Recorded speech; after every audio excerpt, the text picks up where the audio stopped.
بنام خدائے رحمان و رحیم۔ اور اس وقت کو یاد کرو جب ہم نے فرشتوں سے کہا آدم کو سجدہ کرو تو ان سب نے سجدہ کیا سوائے ابلیس کے، اس نے انکار اور تکبر کیا اور وہ کافروں میں سے ہو گیا۔ اور ہم نے کہا اے آدم تم اور تمہاری زوجہ جنت میں قیام کرو اور اس میں جہاں سے چاہو فراوانی سے کھاؤ اور اس درخت کے قریب نہ جانا ورنہ تم دونوں زیادتی کا ارتکاب کرنے والوں میں سے ہو جاؤ گے۔ پس شیطان نے ان دونوں کو وہاں سے پھسلا دیا،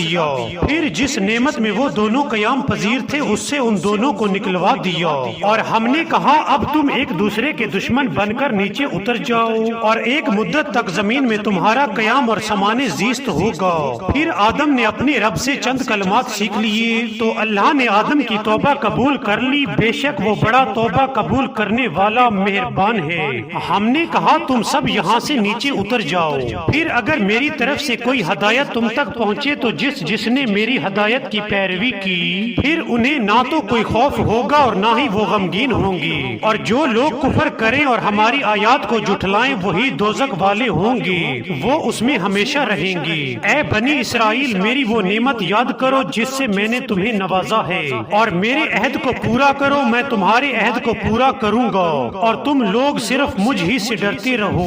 اور میری نازل کردہ اس کتاب پر ایمان لاؤ جو تمہارے پاس موجود کتاب کی تصدیق کرنے والی ہے، اور سب سے پہلے تم ہی اس کے منکر مت بنو اور میری آیات کو تھوڑی قیمت پر فروخت نہ کرو، اور صرف میرے غضب سے بچنے کی فکر کرو، اور حق کو باطل کے ساتھ خلط نہ کرو اور جان بوجھ کر حق کو نہ چھپاؤ، اور نماز قائم کرو اور زکوٰۃ ادا کرو اور اللہ کے سامنے جھکنے والوں کے ساتھ جھکا کرو۔ کیا تم دوسرے لوگوں کو نیکی کا حکم دیتے ہو اور خود کو بھول جاتے ہو؟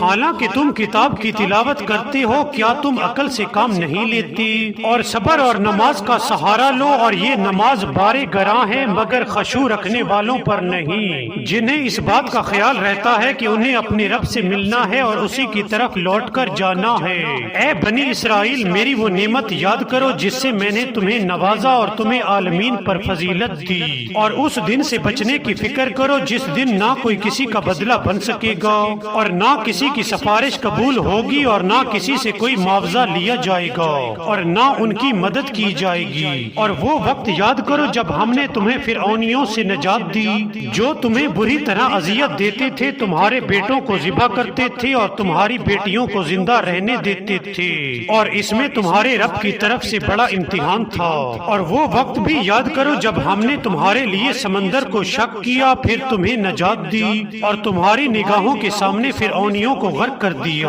اور وہ وقت بھی یاد کرو جب ہم نے موسیٰ سے 40 راتوں کا وعدہ کیا تھا، پھر اس کے بعد تم نے گوسالہ کو بغرض پرستش اختیار کیا اور تم ظالم بن گئے، پھر اس کے بعد ہم نے تمہیں معاف کر دیا کہ شاید تم شکر گزار بن جاؤ۔ اور وہ وقت بھی یاد کرو جب ہم نے موسیٰ کو توریت کتاب اور فرقان حق و باطل میں امتیاز کرنے والا قانون عطا کیا تاکہ تم ہدایت حاصل کرو۔ اور وہ وقت بھی یاد کرو جب موسیٰ نے اپنی قوم سے کہا اے میری قوم تم نے گوسالہ اختیار کر کے یقیناً اپنے آپ پر ظلم کیا ہے، بس اپنے خالق کی بارگاہ میں توبہ کرو اور اپنے لوگوں کو قتل کرو، تمہارے خالق کے نزدیک تمہارے حق میں یہی بہتر ہے۔ پھر اس نے تمہاری توبہ قبول کر لی، بے شک وہ خوب توبہ قبول کرنے والا مہربان ہے۔ پھر اس نے تمہاری توبہ قبول کر لی، بے شک وہ خوب توبہ قبول کرنے والا مہربان ہے۔ پھر اس نے تمہاری توبہ قبول کر لی، بے شک وہ خوب توبہ قبول کرنے والا مہربان ہے۔